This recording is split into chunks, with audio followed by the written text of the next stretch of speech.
Hello everyone, welcome back to question series of the garden of GS. और इस session में 1858 से 1905 के एक्ट के क्वेश्चन सॉल्व करेंगे। और ये पीवाईक्यू बेस्ड क्वेश्चन है जो घटना चक्र से कुछ क्वेश्चन लिए गए हैं और कुछ क्वेश्चन अदर एग्जाम के पेपर से लिए गए हैं। ये तो इसमें क्या क्या हम करेंगे, 1858 का एक्ट, भारत परिषद अधिनियम 1861, 1892 और 1909, ये 4 एक्ट को इसमें हम क्वेश्चन के थ्रू सॉल्व करेंगे। और इनके बारे में अगर पढ़ना है तो इसका आप एक और वीडियो है उसको देख लीजिए जिसमें थ्योरी को पढ़ाया गया है। और पढ़ने का सही तरीका ये होना चाहिए कि पहले आप उस थ्योरी को पढ़ लें और उसके बाद आप इसके क्वेश्चन को सॉल्व करें। पहला क्वेश्चन है, भारत शासन अधिनियम 1858 का सबसे महत्वपूर्ण परिणाम क्या था? क्या था? द्वैत शासन की स्थापना। द्वैत शासन की स्थापना कब से शुरू हुई थी?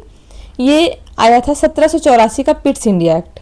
इसमें द्वैत शासन की शुरुआत मानते हैं क्या? वही बोर्ड ऑफ कंट्रोल और कोर्ट ऑफ डायरेक्टर, 2 चीज़ों का गठन हुआ था। दूसरा द्वैत शासन जो मानते हैं वो 1919 का एक्ट भी मानते हैं। इसमें क्या था? प्रांतों में द्वैत शासन की शुरुआत हो गई थी। फिर 1935 में भी शुरुआत हुई, वो केंद्र में हुई। तो ऐसे सिंपल अगर द्वैत शासन पूछा जाए तो वो यही होता 1784 का बोर्ड ऑफ कंट्रोल या कोर्ट ऑफ डायरेक्टर, ठीक है, का गठन हुआ। तो ये तो गलत है। दूसरा है ईस्ट इंडिया कंपनी का शासन समाप्त होना, तो ये ठीक है। इस बार क्या हुआ था, ईस्ट इंडिया कंपनी का शासन समाप्त हो गया था और शासन अब किसके हाथ में आ गया था? सीधे ब्रिटिश क्राउन के हाथों में आ गया था, ठीक है, ब्रिटिश क्राउन के हाथों में शासन आ गया, तो ये ठीक है। प्रांतीय स्वायत्तता की स्थापना ये 1858 में नहीं हुआ, ये बाद में हुआ है। पृथक निर्वाचन ये हुआ था 1919 का एक्ट, जिसको मॉर्ले मिंटो सुधार भी बोलते हैं, ठीक है। तो इसका आंसर क्या हो जाएगा? इसका आंसर हो जाएगा बी, ईस्ट इंडिया कंपनी का शासन समाप्त होना, ठीक है। नेक्स्ट क्वेश्चन है, भारत शासन अधिनियम 1858 के द्वारा भारत का शासन किसके हाथों में चला गया? अभी मैंने बताया ये किसके हाथों में गया है? ब्रिटिश क्राउन के। ईस्ट इंडिया कंपनी से तो छीन ही लिया गया, ब्रिटिश संसद के पास नहीं दिया गया था। सबसे पावरफुल कौन था? ब्रिटिश क्राउन, उनके हाथों में दिया गया। और गवर्नर जनरल की परिषद को भी नहीं दिया गया था। तो नेक्स्ट क्वेश्चन है, भारत शासन अधिनियम 1858 के अंतर्गत किस नए पद का सृजन किया गया? ये थे भारत सचिव, ये थे कौन? भारत सचिव। और भारत सचिव का क्या था? एक भारत सचिव होंगे, ब्रिटिश संसद के सबसे वरिष्ठतम जो भी कोई सदस्य होंगे उनको लिया जाएगा भारत सचिव के रूप में। और प्लस 15 सदस्यीय एक कार्यकारी परिषद होगी जो इनकी सहायता और सलाह के लिए होगी, ठीक है। तो भारत सचिव की परिषद में कुल कितने लोग थे? 16, मतलब उनको मिला करके, उनको छोड़कर कितने थे? 15। भारत 1858 के अधिनियम के बाद गवर्नर जनरल को किस नाम से जाना जाने लगा? इनको जाना जाने लगा था किस नाम से? वायसराय के नाम से। इसमें देख लीजिए, पहले थे 1773 का जब एक्ट आया तो बने गवर्नर जनरल ऑफ बंगाल। उससे पहले कौन होते थे? गवर्नर, ठीक है। फिर आता है 1833 का एक्ट और उसके बाद कौन बना? Governor general of India. फिर आया 1858 का एक्ट और इसमें क्या हो गया? इसमें वायसराय आ गए, ठीक है। तो इनको किस नाम से जाना जाने लगा 1858 के बाद? वायसराय के नाम से। लॉर्ड कैनिंग जो थे वो कौन प्रथम वायसराय बने? तो इसका आंसर क्या हो जाएगा? ये देख लीजिए, वही क्वेश्चन जो मैंने बताया, लॉर्ड कैनिंग। इसमें हम क्या पढ़ते हैं? लॉर्ड कैनिंग का टाइम पीरियड था कितना? 1856 से लेकर के, ठीक है, उसके बाद इनका टाइम पीरियड है। उससे पहले कौन थे? डलहौजी। तो डलहौजी कब थे? कैनिंग से पहले थे, ठीक है। रिपन 1881 में जब जनगणना हुई थी, लगातार जनगणना, तो उस टाइम पे कौन थे? रिपन। लॉर्ड कर्जन कब थे? बंगाल विभाजन के टाइम पे 1905 के समय। तो आप सबका टाइम पीरियड आई होप समझ गए हैं। तो कैनिंग कौन थे? प्रथम वायसराय, मतलब अंतिम गवर्नर जनरल ऑफ इंडिया और प्रथम वायसराय कौन बने? कैनिंग। कैनिंग के बारे में आप 3-4 चीज़ें पढ़ेंगे। डलहौजी के बाद गवर्नर जनरल कौन बना? कैनिंग। 1857 के युद्ध के समय कौन गवर्नर जनरल रहा? कैनिंग। 1858 का एक्ट किसके समय आया? कैनिंग। फिर प्रथम वायसराय कौन बना? Canning. Governor general of India last कौन बने? कैनिंग। इतनी चीज़ें आपको ध्यान रखना है कैनिंग के बारे में, कुछ भी घुमा के क्वेश्चन पूछ सकता है। नेक्स्ट क्वेश्चन है, 1858 का जो 61 का जो एक्ट है उसके उद्देश्य क्या है? पृथक निर्वाचन की स्थापना ये हुई है 1909 में, जिसको मॉर्ले मिंटो सुधार बोलते हैं। भारतीयों को विधायी कार्यों के रूप में सीमित रूप से शामिल करना, नहीं, विधायी कार्यों में जो सीमित रूप से शामिल करना शुरू किया था वो हुआ था 1892 से, ठीक है। द्वैत शासन शुरू करना, तो द्वैत शासन भी नहीं था 1858 में, द्वैत शासन नहीं था। द्वैत शासन कब आया था? 1784 का एक्ट, पिट्स इंडिया एक्ट। प्रांतीय स्वायत्तता देना ये भी नहीं था, यहाँ पे मैंने थोड़ा सा गलत कर दिया है, ये जो हो जाएगा 1892 का एक्ट, ये वाला थोड़ा सा ये गलत हो गया है।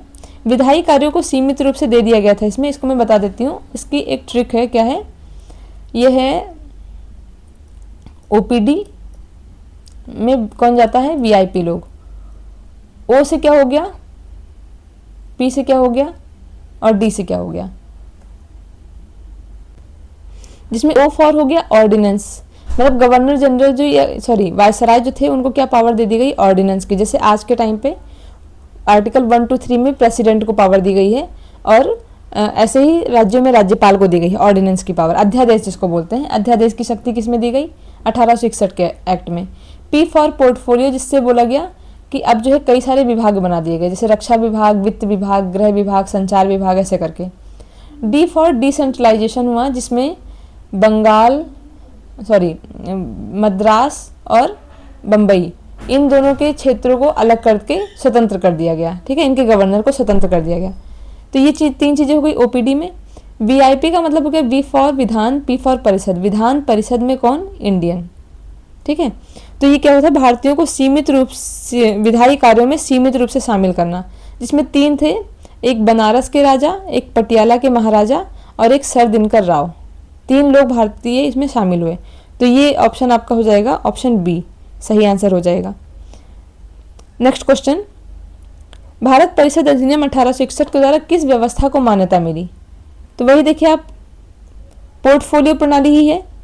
ओपीडी में ओपीडी, इसमें पी से क्या हो गया, पोर्टफोलियो, जिसमें कई सारे विभाग बनाए गए। द्वैत शासन, फिर से वही द्वैत शासन 1784 के एक्ट में। अब तक आपको रट जाना चाहिए ये। पृथक निर्वाचन 1909। संघीय शासन जो शुरू हुआ था, वो संघीय शासन 1935 के एक्ट में भी मान लेते हैं इसको, ठीक है, लेकिन बहुत क्लियर इसको नहीं किया गया है कहीं भी संघीय शासन को। तो अब इस तरह से मैं बार बार बता रही ताकि आपका ये रिवीजन के थ्रू आपको याद हो जाना चाहिए कि पृथक निर्वाचन कब आया, द्वैत शासन कब आया, कब क्या आया। फिर इसके बारे में बताना कि कौन सा सही है। भारत में प्रत्यक्ष निर्वाचन का प्रारंभ हुआ, नहीं, प्रत्यक्ष निर्वाचन की जो शुरुआत हुई थी वो आंशिक रूप से हुई थी 1909 में। अब प्रत्यक्ष निर्वाचन की शुरुआत हो गई थी 1892 में, लेकिन ये सब आंशिक रूप से थी। विधान परिषदों में भारतीयों को नामित किया गया, ठीक है, ये वीआईपी वाले जो बताया वो यही चीज़ है। मुसलमानों के लिए पृथक निर्वाचन शुरू हुआ, ये भी कब शुरू हुआ, 1909 में। 1909 के एक्ट में पीपीपी, ट्रिपल पी, ये इसको 4 टाइम्स पी कर लीजिए। प्रत्यक्ष निर्वाचन, पृथक निर्वाचन, प्रत्यक्ष निर्वाचन, 2 चीजें हो गई। फिर पी से वार्षिक कार्यकारी परिषद में भारतीय सदस्य, और ये कौन थे सबसे पहले, सत्येंद्र प्रसाद सिन्हा। और एक और पी आया, इस पी से क्या हो गया, पूरक प्रश्न पूछने का अधिकार, ठीक है। तो इस तरह से आप इसको पीपीपी से याद कर सकते हैं। तो ये हो गया 1919 का, ये भी 1919 का हो गया। प्रांतीय स्वायत्तता की बात करते हैं 1919 से, ठीक है, ये 1909 हो गए दोनों। और विधान परिषद में भारतीयों को नामित किया गया, ये कब हुआ, वही वीआईपी वाला जो बताया था, ये हो गया ऑप्शन बी, ठीक है, वही जिसमें बनारस के राजा, पटियाला के महाराजा और sir Dinkar Rao. Next question है, भारत परिषद अधिनियम 1892 के अंतर्गत विधान परिषद के सदस्यों को किस विषय पर चर्चा का अधिकार दिया गया। तो बजट पे दिया गया था, और बजट पे ये चर्चा कर सकते थे, प्रश्न पूछ सकते थे, लेकिन पूरक प्रश्न नहीं पूछ सकते थे। पूरक प्रश्न अभी मैंने बताया किसमें है, ये 1909 के एक्ट में आया है। तो इनको सीमित अधिकार दिया गया था, लेकिन थोड़ा बहुत दे दिया गया था।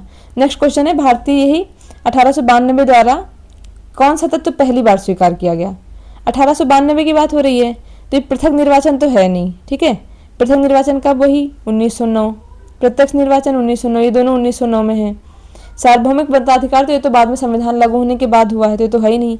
अब प्रत्यक्ष निर्वाचन की शुरुआत कब हो गई थी, 1892 के एक्ट में, जिसका ऑप्शन हो जाएगा सी। नेक्स्ट क्वेश्चन, 1909 के अधिनियम को किस नाम से जाना जाता है। तो ये कौन थे, मॉर्ले मिंटो सुधार, ठीक है। और क्योंकि इस टाइम पे ये कौन थे, गवर्नर जनरल यहाँ के कौन थे, मिंटो थे, और मार्ले जो थे वो भारत सचिव थे, ठीक है। तो इसलिए इसको मॉर्ले मिंटो सुधार के नाम से जाना जाता है। बाकी इसके बारे में चीज़ें मैंने बता ही दी हैं।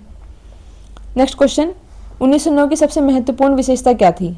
यही पृथक निर्वाचन इन्होंने शुरू कर दिया था, ठीक है।